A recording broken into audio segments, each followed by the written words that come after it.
ನಮಸ್ಕಾರ ಸ್ನೇಹಿತರೆ, ನಮ್ಮ ಇಂದಿನ ವಿಷಯ 9ನೇ ತರಗತಿ ಪ್ರಥಮ ಭಾಷೆ ಕನ್ನಡ. ಪದ್ಯಭಾಗ 4 ಪದ್ಯ ಬಲಿಯನಿ ತೊಡೆ ಮುನಿಯಂ ಕವಿ ಚೆನ್ನ ಬರೆದಿರುವ 9ನೇ ತರಗತಿಯ ಪ್ರಥಮ ಭಾಷೆ ಕನ್ನಡ ಪ್ರಶ್ನೆ ಪತ್ರಿಕೆ ವಿನ್ಯಾಸ ಈ ವಿಡಿಯೋದಲ್ಲಿ ಸಂಪೂರ್ಣವಾಗಿ ನೋಡೋಣ. Question paper with answers in this video. ಗಳಲ್ಲಿ ಮೊದಲೆರಡು ಪದಗಳಿರುವ ಸಂಬಂಧಂತೆ ಮೂರನೇ ಪದಕ್ಕೆ ಸರಿಹೊಂದುವ ಸಂಬಂಧಿ ಪದವನ್ನು ಬರೆಯಿರಿ. ಪ್ರಶ್ನೆ 1, ಊಜ ಸಮೂಹ, ತೊಂಡುಲ ಅಕ್ಕಿ. 2, ಷಟ್ಪದಿ 6 ಸಾಲು, ಕಂದು ಪದ್ಯ 4. ಪ್ರಶ್ನೆ 3, ಯಶೋಧರ ಅಮೃತಮತಿ, ಯಶೋಮತಿ ಕುಸುಮಾವಳಿ. ಪ್ರಶ್ನೆ 4, ನಿಪಂದ್ಯ ಗುಣಸಂಧಿ, ಪೂಜಿಯಲಂ ಆಗಮ ಸಂಧಿ.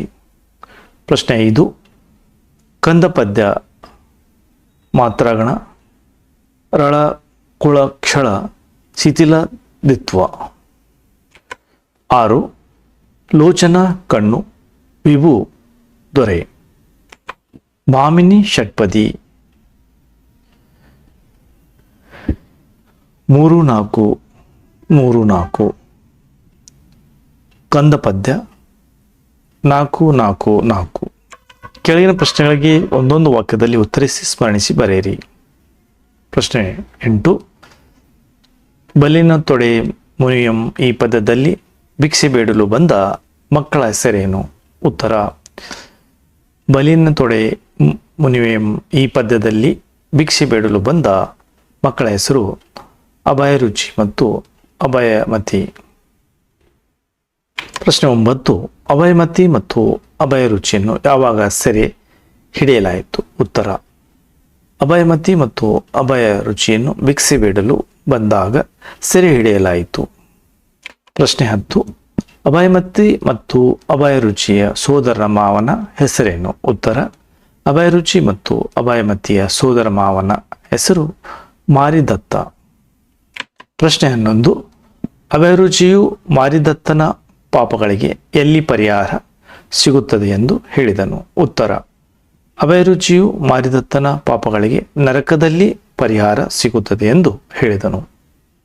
ಪ್ರಶ್ನೆ 12, ಚಂಡುಮಾರಿಯು ಪ್ರತ್ಯಕ್ಷಳಾಗಿ ಅಭಯರುಚಿಗೆ ಏನೆಂದು ಸಂಬೋಧಿಸಿದಳು? ಉತ್ತರ: ಚಂಡುಮಾರಿಯು ಪ್ರತ್ಯಕ್ಷಳಾಗಿ ಅಭಯರುಚಿಗೆ ನೀನು ಆಚಾರ್ಯ ಏನು ಎಂದು ಸಂಬೋಧಿಸಿದಳು.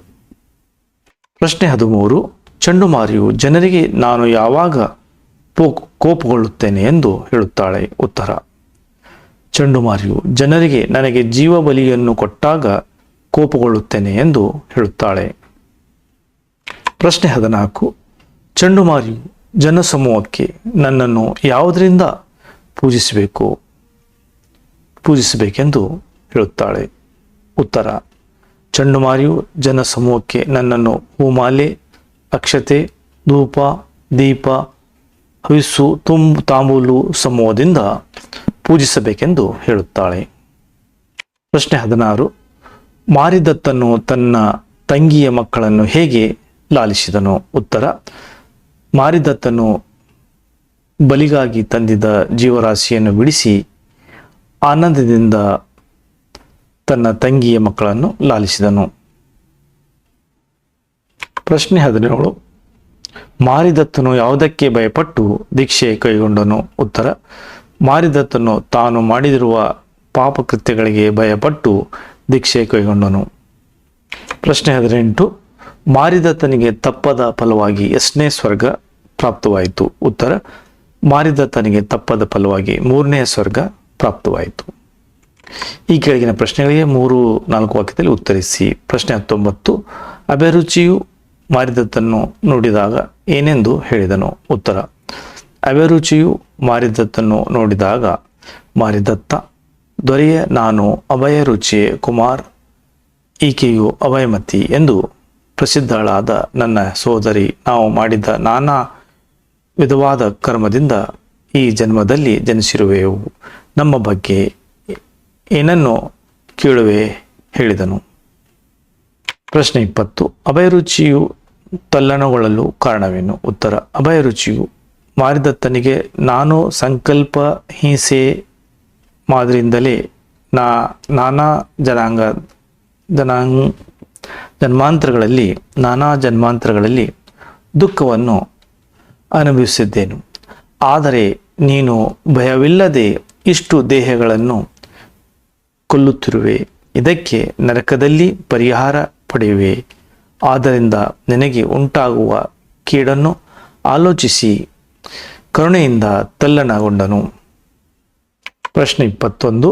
ಬಲಿ ಕೊಡುವುದನ್ನು ನೋಡಿದಾಗ ಅಭಯರುಚಿಯು ಮಾರಿದತ್ತನಿಗೆ ಏನೆಂದು ಹೇಳಿದನು? ಉತ್ತರ. ಬಲಿ ಕೊಡುವುದನ್ನು ನೋಡಿದಾಗ ಅಭಯರುಚಿಯು ಮಾರಿದತ್ತನಿಗೆ ಮನದಲ್ಲಿ ಮೂಡಿದ ಹಿಂಸೆ ಆಲೋಚನೆ ಒಂದರಿಂದಲೇ ನಾವು ಅನೇಕ ಜನ್ಮಗಳಲ್ಲಿ ಹುಟ್ಟಿ ದುಃಖವನ್ನು ಅನುಭವಿಸುತ್ತೇವೆ. ನೀನು ಭಯವಿಲ್ಲದೆ ಇಷ್ಟು ಜನರನ್ನು ಕೊಲ್ಲುತ್ತಿರುವೆ, ಈ ಪಾಪಕ್ಕೆ ತಕ್ಕ ಪರಿಹಾರವು ನಿನಗೆ ನರಕದಲ್ಲಿ ದೊರೆಯುವುದು ಎಂದು ಹೇಳಿದನು. ಪ್ರಶ್ನೆ 22. ಮಾರಿದತ್ತನು ಏಕೆ ಉದ್ವಿಗ್ನನಾದನು? ಉತ್ತರ. ಅಭಯರುಚಿಯು ಮಾರಿದತ್ತನಿಗೆ ನಾನು ಸಂಕಲ್ಪ ಹಿಂಸೆ ಒಂದರಿಂದಲೇ ನಾನಾ ಜನ್ಮಾಂತರಗಳಲ್ಲಿ ದುಃಖವನ್ನು ಅನುಭವಿಸಿದ್ದೇನು. ಆದರೆ ನೀನು ಭಯವಿಲ್ಲದೆ ಇಷ್ಟು ದೇಹಗಳನ್ನು ಕೊಲ್ಲುತ್ತಿರುವೆ, ಇದಕ್ಕೆ ನರಕದಲ್ಲಿ ಪರಿಹಾರವನ್ನು ಪಡೆಯುವೆ ಎಂದು ಹೇಳಿದ ಮಾತುಗಳಲ್ಲಿ ಅಲ್ಲಿದ್ದ ಜೀವ ಸಮೂಹಗಳಿಗೆ ಅಭಯವನ್ನು ನೀಡುವ ಡಂಗುರದಂತೆ ಒಪ್ಪಿಗೆಯನ್ನು ಪಡೆಯಿತು. ಆದ್ದರಿಂದ ಮಾರಿದತ್ತ ದೊರೆಯು ಹೆದರಿ ವಿಸ್ಮಯಗೊಂಡು ಉದ್ವಿಗ್ನನಾದನು. ಪ್ರಶ್ನೆ 23. ಚಂಡುಮಾರಿಯು ಜನರನ್ನು ಕುರಿತು ಏನೆಂದು ಹೇಳಿದಳು? ಉತ್ತರ. ಚಂಡುಮಾರಿಯು ಜನರನ್ನು ಕುರಿತು ಪ್ರಜೆಗಳನ್ನೆಲ್ಲರನ್ನು ನನ್ನನ್ನು ಜಲಗಂಧ, ಹೂಮಾಲೆ, ಅಕ್ಕಿ, ಧೂಪ, ದೀಪ, ಹವಿಸ್ಸು, ತಾಂಬೂಲು ಸಮೂಹದಿಂದ ಪೂಜಿಸುವುದು, ನನಗೆ ಜೀವಿತಗಳನ್ನು ಬಲಿ ಕೊಟ್ಟರೆ ಕೋಪಗೊಳ್ಳುವೆನು ಎಂದು ಹೇಳುತ್ತಾಳೆ. ಪ್ರಶ್ನೆ 24. ಮಾರಿದತ್ತನು ದೀಕ್ಷೆ ಕೈಗೊಳ್ಳಲು ಕಾರಣವೇನು? ಉತ್ತರ. ಮಾರಿದತ್ತನು ಅಭಯರುಚಿಯನ್ನು ಭೇಟಿಯಾಗುವವರೆಗೂ ಚಂಡುಮಾರಿಯಾಗಿ ಪ್ರಾಣಿ ಬಲಿ ಕೊಡುವುದು, ಹಿಂಸೆ ಮಾಡುವುದು, ಪಾಪಕೃತ್ಯಗಳನ್ನು ಮಾಡುತ್ತಿರುತ್ತಾನೆ. ಆಗ ಅಭಿರುಚಿಯು ನೀನು ಮಾಡಿರುವ ಪಾಪಕೃತ್ಯಗಳಿಗೆ ನರಕದಲ್ಲೂ ನಿವಾರಣೆ ಪಡೆಯುವುದಿಲ್ಲ ಎಂದು ಹೇಳುತ್ತಾನೆ. ಆಗ ಮಾರಿದತ್ತನು ಅದುವರೆಗೂ ತಾನು ಮಾಡಿದ ಪಾಪಕೃತ್ಯಗಳಿಗೆ ಹೆದರಿ ದೀಕ್ಷೆ ಕೈಗೊಂಡನು. ಪ್ರಶ್ನೆ 25. ಬಲಿಯನ್ನು ಕೊಡುವುದರಿಂದ ಆಗುವ ಪರಿಣಾಮವೇನು? ಉತ್ತರ. ಹಿಂಸೆಯು ಮಾನವವನ್ನು ದಾನವನ್ನಾಗಿಸುತ್ತದೆ. ಹಿಂಸೆಯನ್ನು ಮಾಡುವುದರಲ್ಲಿ ಹಿಂಸೆಯನ್ನು ಸಂಕಲ್ಪಿಸುವುದು ಕೂಡ ಘೋರ ಪಾಪ. ಇದು ಜನ್ಮಗಳಲ್ಲೂ ಕಾಡದೆ ಬಿಡೋದು ಅಹಿಂಸೆ ಪರಮಧರ್ಮ ಎನ್ನುವುದು ನಿತ್ಯ ಸತ್ಯ. ಜೀವಿಗಳನ್ನು ಬಲಿ ಕೊಡುವುದರಿಂದ ಅನೇಕ ನಾನಾ ಜನ್ಮಾಂತರಗಳಲ್ಲಿ ನಾನಾ ಪ್ರಾಣಿಗಳ ಜನ್ಮವನ್ನು ಪಡೆದು ನಿರಂತರವಾಗಿ ದುಃಖವನ್ನು ಅನುಭವಿಸಬೇಕಾಗುತ್ತದೆ. ಪ್ರಶ್ನೆ 26. ಮಾರಿದತ್ತನು ಹೇಗೆ ದೇವನಾದನು? ಉತ್ತರ. ದೀಕ್ಷಾಬದ್ಧನಾದ ಮಾರಿದತ್ತನು ಕೆಲವು ಕಾಲ ಉಗ್ರ ತಪಸ್ಸು ಮಾಡಿ ಸಮಾಧಿ ಸ್ಥಿತಿಯಲ್ಲಿ ಪ್ರಾಣ ತ್ಯಾಗ ಮಾಡಿದನು.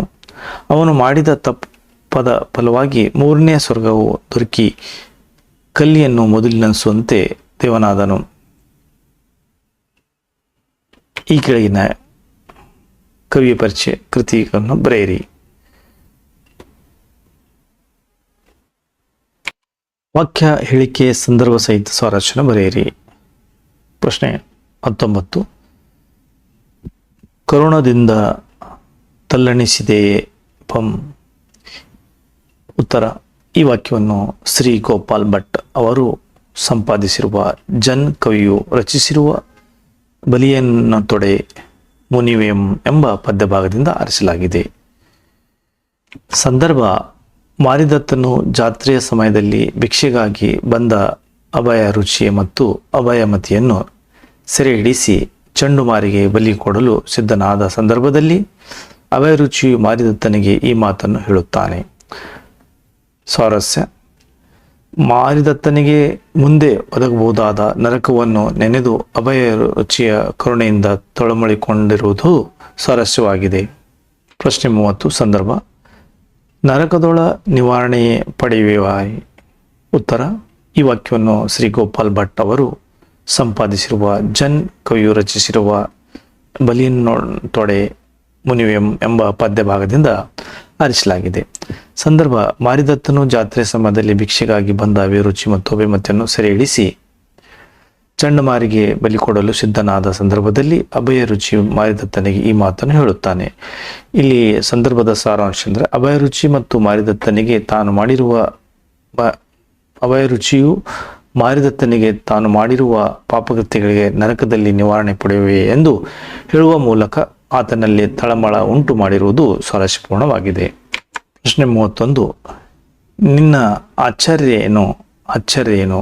ಸಂದರ್ಭ: ಉತ್ತರ: ಈ ವಾಕ್ಯವನ್ನು ಶ್ರೀ ಗೋಪಾಲ್ ಭಟ್ ಅವರು ಸಂಪಾದಿಸಿರುವ ಜನ್ ಕವಿಯು ರಚಿಸಿರುವ ಬಲಿಯೊಡ ತೊಡೆ ಮುನಿಯಂ ಎಂಬ ಪದ್ಯ ಭಾಗದಿಂದ ಆರಿಸಲಾಗಿದೆ. ಸಂದರ್ಭ: ಚಂಡುಮಾರಿಯು ಪ್ರತ್ಯಕ್ಷಳಾಗಿ ಅಭಯರುಚಿ ಹಿನ್ನೆಲೆಯಲ್ಲಿ ಅಲ್ಲಿ ತೆರೆದಿದ್ದ ಜನ ಸಮೂಹ ತಿಳಿಸುವ ಸಂದರ್ಭದಲ್ಲಿ ಈ ಮಾತು ಬಂದಿದೆ. ಇಲ್ಲಿ ಸಂದರ್ಭದ ಸಾರಾಂಶ: ಚಂಡುಮಾರಿಯು ಪ್ರತ್ಯಕ್ಷಳಾಗಿ ಅಲ್ಲಿ ತೆರೆದಿದ್ದ ಜನಸಮೂಹಕ್ಕೆ ಹೇಳಿರುವುದು ಸ್ವಾರಸ್ಯವಾಗಿದೆ. ಪ್ರಶ್ನೆ 32.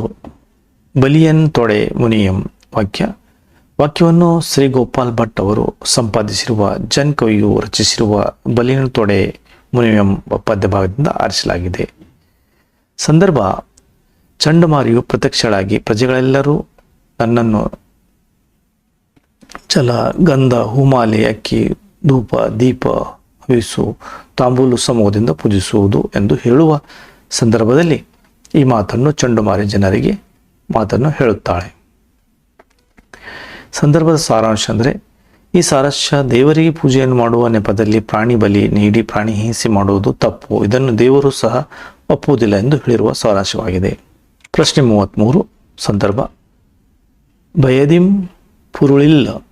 ಉತ್ತರ: ಆಯ್ಕೆ: ಈ ವಾಕ್ಯವನ್ನು ಶ್ರೀ ಗೋಪಾಲ್ ಭಟ್ ಅವರು ಸಂಪಾದಿಸಿರುವ ಜನ್ ಕವಿಯು ರಚಿಸಿರುವ ಬಲಿಯನ್ ತೊಡೆ ಮುನಿಯಂ ಎಂಬ ಪದ್ಯ ಭಾಗದಿಂದ ಆರಿಸಲಾಗಿದೆ. ಸಂದರ್ಭ: ಬಲಿಯನ್ ಕೊಡಲು ಅಭಯರುಚಿ ಮತ್ತು ಅಭಯಮತಿಯನ್ನು ಸೆರೆ ಹಿಡಿದು ಚಂಡುಮಾರಿಯ ದೇವಾಲಯಕ್ಕೆ ಕರೆದುಕೊಂಡು ಬಂದಾಗ ಆ ದೇವಾಲಯದ ಭಯಂಕರ ದೃಶ್ಯವನ್ನು ನೋಡಿ ಹೆದರದ ಅಭಿರುಚಿ ಮಾರಿದತ್ತನಿಗೆ ಈ ಮಾತನ್ನು ಹೇಳುತ್ತಾನೆ. ಇಲ್ಲಿ ಸಂದರ್ಭದ ಸಾರಾಂಶ: ಚಂಡುಮಾರಿಯು ದೇವಾಲಯದ ಭಯಂಕರ ದೃಶ್ಯವನ್ನು ನೋಡಿ ಹೆದರದ ಅಭಯಮತಿ ಮತ್ತು ಅಭಯರುಚಿ ಧೈರ್ಯ ಸ್ವಾರಸ್ಯವಾಗಿದೆ. ಪ್ರಶ್ನೆ 34. ಸಂದರ್ಭ: ಭವಾದ ದುಃಖ ಮುಂಡೆಯಂ. ಉತ್ತರ: ಆಯ್ಕೆ: ಈ ವಾಕ್ಯವನ್ನು ಶ್ರೀ ಗೋಪಾಲ್ ಭಟ್ ಅವರು ಸಂಪಾದಿಸಿರುವ ಜನ್ ಕವಿಯು ರಚಿಸಿರುವ ಬಲಿ ಎಂತೊಡೆ ಮುನಿಯಂ ಎಂಬ ಪದ್ಯ ಭಾಗದಿಂದ ಆರಿಸಲಾಗಿದೆ. ಈ ಸಂದರ್ಭ: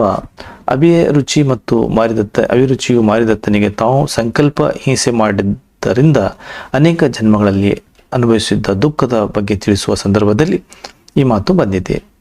ಈ ಸಂದರ್ಭದ ಸಾರಾಂಶ ಅಂದರೆ, ಹಿಂಸೆ ಮಾಡುವುದರಲ್ಲಿ ಸಂಕಲ್ಪ ಹಿಂಸೆ ಮಾಡುವುದರಿಂದ ಕೂಡ ಅನೇಕ ಜನ್ಮಗಳಲ್ಲಿ ದುಃಖ ಅನುಭವಿಸಬೇಕಾಗುತ್ತದೆ ಎಂದು ಅಹಿಂಸೆಯ ಸಂದೇಶವನ್ನು ಸಾರಿಸಿರುವುದು ಸ್ವಾರಸ್ಯವಾಗಿದೆ. ಪ್ರಶ್ನೆ 35. ಸಂದರ್ಭ: ದೇವನೇ ಆದಂ.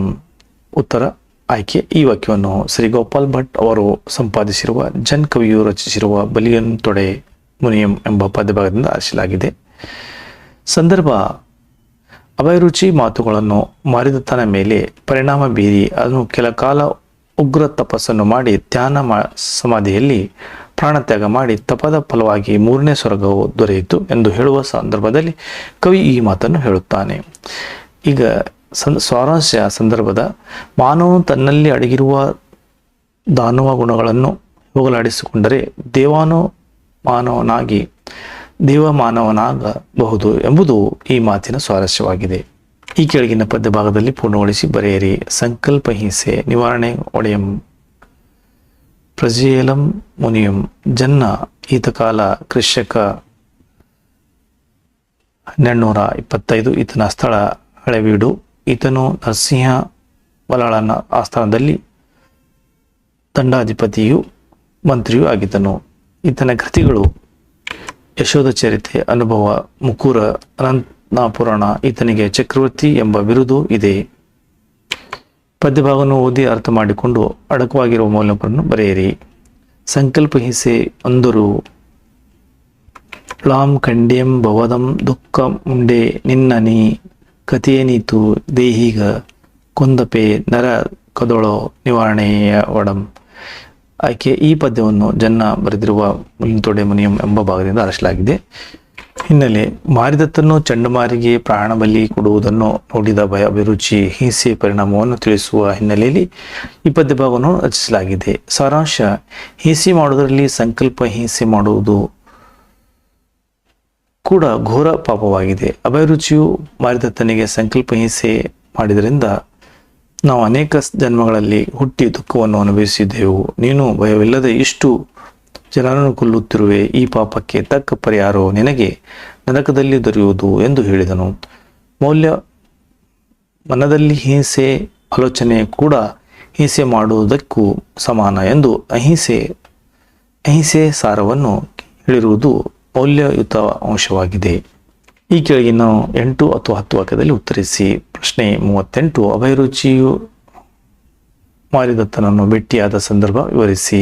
ಉತ್ತರ: ರಾಜ್ಪುರ್ ಎಂಬ ಪಟ್ಟಣದಲ್ಲಿ ಚಂಡುಮಾರಿ ದೇವಾಲಯವಿತ್ತು. ಅಲ್ಲಿ ದೊರೆಯಾದ ಮಾರಿದತ್ತ ಮತ್ತು ಪ್ರಜೆಗಳು ಅಶ್ವಯುಜ ಹಾಗೂ ಚೈತ್ರ ಮಾಸದಲ್ಲಿ ಜಾತ್ರೆ ನಡೆಸಿ ಚಂಡುಮಾರಿಯನ್ನು ಆರಾಧಿಸುತ್ತಿದ್ದರು. ಒಮ್ಮೆ ವಸಂತ ಮಾಸದಲ್ಲಿ ಜಾತ್ರೆ ನಡೆಯಬೇಕಿತ್ತು. ಮಾರಿದತ್ತನು ತಳನಾದ ಚಂಡು ಕರ್ಮವನ್ನು ಸುದತ್ತಾಚಾರ್ಯವನ್ನು ಮುನಿಗಳೊಡನೆ ರಾಜ್ಪುರ್ ಪಟ್ಟಣಕ್ಕೆ ಬಂದು ಭಿಕ್ಷೆಗೆ ಹೊರ ಹುಟ್ಟಿದ ಎಳೆ ವಯಸ್ಸಿನ ಅಣ್ಣ ತಂಗಿಯರಾದ ಅಭಯರುಚಿ ಮತ್ತು ಅಭಯಮತಿಯನ್ನು ಹಿಡಿದು ತಂದನು. ನರಬಲಿ ನೀಡುವ ಚಂಡುಮಾರಿ ದೇವಾಲಯದ ಭಯಂಕರ ದೃಶ್ಯವನ್ನು ಕಂಡು ಸ್ವಲ್ಪ ವಿಚಲಿತರಾಗದೆ ಅಭಿರುಚಿ ಮತ್ತು ಅಭಯಮತಿಯರು ಧೈರ್ಯವನ್ನು ಕಂಡು ಮಾರಿದತ್ತನನ್ನು ಬೆರಗಾದನು. ಮಾರಿದತ್ತನು ಅವರನ್ನು ಬಲಿ ಕೊಡದೆ ಅವರ ವೃತ್ತಾಂತವನ್ನು ತಿಳಿಸಿದ್ದನು. ಹೀಗೆ ಅಭಿರುಚಿ ಮತ್ತು ಮಾರಿದತ್ತನು ಭೇಟಿಯಾದನು. ಪ್ರಶ್ನೆ 39: ಮಾರಿದತ್ತನು ರಾಜ್ಯವನ್ನು ತ್ಯಜಿಸಲು ಕಾರಣವೇನು? ಉತ್ತರ: ಮಾರಿದತ್ತನು ತಳನಾದ ಚಂಡೋಕರ್ಮನಿಗೆ ಮಾರಿಗೆ ನರಬಲಿ ಕೊಡುವುದಕ್ಕಾಗಿ ಇಬ್ಬರನ್ನು ಹಿಡಿದು ತರುವಂತೆ ಹೇಳಿದನು. ಚಂಡಕರ್ಮವನ್ನು ಸುಧಾಚಾರ್ಯ ಮುನಿಗಳೊಡನೆ ರಾಜ್ಪುರ್ ಪಟ್ಟಣಕ್ಕೆ ಬಂದು ಭಿಕ್ಷೆ ಹೊರಟಿದ ಎಳೆವಸ್ಸಿನ ಅಣ್ಣ ತಂಗಿಯರ ಅಭಿರುಚಿ ಮತ್ತು ಅಭಯಮತಿಯರನ್ನು ಹಿಡಿದು ತಂದನು. ಅಭಿರುಚಿ ಮತ್ತು ಅಭಯಮತಿಯರು ನರಬಲಿ ನೀಡುವ ಚಂಡಮಾರಿ ದೇವಾಲಯದ ಭಯಂಕರ ದೃಶ್ಯವನ್ನು ಕಂಡು ಸ್ವಲ್ಪವೂ ವಿಚಲಿತರಾಗಲಿಲ್ಲ. ಅಭಯರುಚಿ ಮತ್ತು ಅಭಯಮತಿಯು ಧೈರ್ಯವನ್ನು ಕಂಡು ಮಾರಿದತ್ತನು ಬೆಕ್ಕಸರಾಗದನು. ಅಭಿರುಚಿಯು ಮಾರಿದತ್ತನಿಗೆ ನಾನು ಸಂಕಲ್ಪ ಹಿಂಸೆ ಒಂದರಿಂದಲೇ ನಾನಾ ಜನ್ಮಗಳಲ್ಲಿ ದುಃಖವನ್ನು ಅನುಭವಿಸಿದ್ದೇನು. ಆದರೆ ನೀನು ಭಯವಿಲ್ಲದೆ ಇಷ್ಟು ದೇಹಗಳನ್ನು ಕೊಲ್ಲುತ್ತಿರುವೆ. ಇದಕ್ಕೆ ನೀನು ನರಕದಲ್ಲಿ ಪರಿಹಾರವನ್ನು ಪಡೆಯುವೆ. ಆದ್ದರಿಂದ ನಿನಗೆ ಉಂಟಾಗುವ ಕೇಡನ್ನು ಆಲೋಚಿಸಿ ಕರುಣಿಂದ ತಲ್ಲಣಗೊಂಡನು ಎಂದು ಹೇಳುತ್ತಾನೆ. ಈ ಮಾತನ್ನು ಕೇಳಿ ಮಾರಿದತ್ತನು ಹೆದರಿ ವಿಸ್ಮಯಗೊಂಡು ಉದ್ವಿಗ್ನನಾದನು. ಚಂಡಮಾರುತಿಯು ಪ್ರತ್ಯಕ್ಷರಾಗಿ ಪ್ರಜೆಗಳೆಲ್ಲರೂ ನನ್ನನ್ನು ಜಲಗಂಧ, ಹೂಮಾಲೆ, ಅಕ್ಕಿಧೂಪ, ದೀಪ, ಹೂಯಿಸು, ತಂಬೂಲು ಸಮೂಹದಿಂದ ಪೂಜಿಸುವುದು ನನಗೆ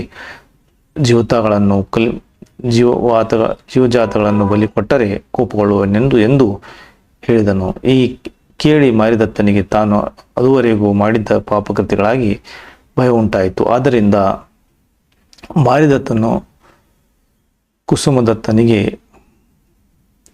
ಪಟ್ಟವನ್ನು ಕೊಟ್ಟು ರಾಜ್ಯವನ್ನು ತ್ಯಜಿಸನು.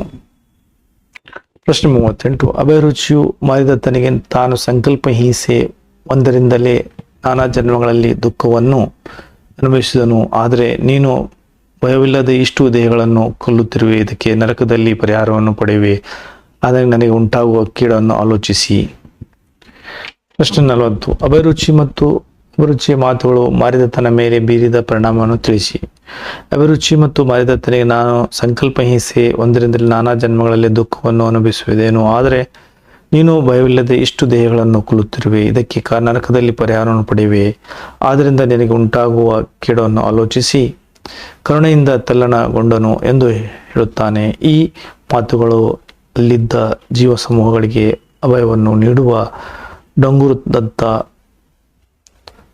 ಒಪ್ಪಿಗೆಯನ್ನು ಪಡೆಯಲು ಮಾರಿದತ್ತನು ಹೆದರಿ ವಿಸ್ಮಯಗೊಂಡು ಉದ್ವಿಗ್ನನಾದನು. ಮಾರಿದತ್ತನು ನರಬಲಿಯನ್ನು ನೀಡಲು ಕರೆತಂದಿದ್ದ ಜೀವರಾಶಿಗಳನ್ನು ಸೆರೆಯಿಂದ ಬಿಡಿಸಿದನು. ಇದರಿಂದ ಆನಂದ ಪರವಶಾದ ಜನರನ್ನು ತನ್ನ ತಂಗಿಯ ಮಕ್ಕಳನ್ನು ಲಾಲಿಸಿದನು.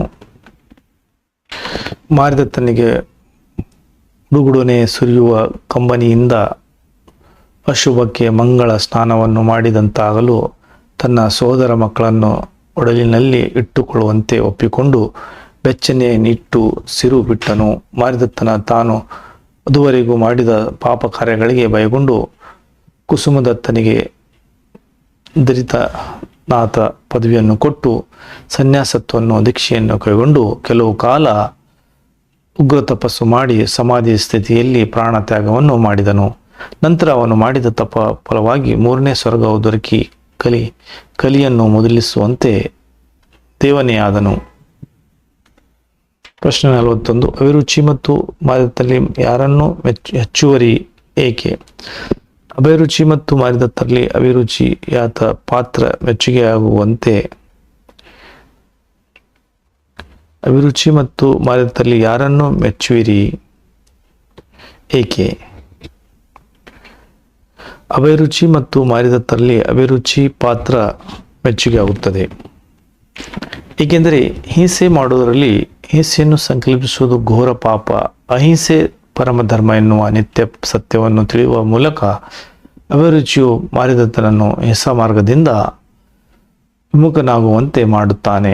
ಮನ ಪರಿವರ್ತನೆಗೊಂಡ ಮಾರಿದತ್ತನು ಮುಂದೆ ತನಗೆ ಬರಬಹುದಾದ ನರಕವನ್ನು ನೆನೆದು ಹೆದರಿ ಚೆಂಡುಮಾರಿಯ ನರಕವನ್ನು ನೀಡಲು ಕರೆತಂದಿದ್ದ ಜೀವರಾಶಿಗಳನ್ನು ಸೆರೆಯಿಂದ ಬಿಡಿಸುವುದರ ಮೂಲಕ ಜೀವರಕ್ಷಣೆ ಮಾಡುತ್ತಾನೆ. ತಾನು ಅದುವರೆಗೂ ಮಾಡಿದ ಪಾಪ ಕಾರ್ಯಗಳಿಗೆ ಭಯಗೊಂಡು ಕುಸುಮದತ್ತನಿಗೆ ದರಿತಿ ಪದವಿಯನ್ನು ಕೊಟ್ಟು ದೀಕ್ಷೆಯನ್ನು ಕೈಗೊಂಡನು. ಹೀಗೆ ಅಭಿರುಚಿಯು ಮಾರಿದತ್ತನಲ್ಲಿ ಗುಣವನ್ನು ಹೋಗಲಾಡಿಸಿ ದೈವದತ್ವ ಸಿರಿವತ್ತನು. ಆದ್ದರಿಂದ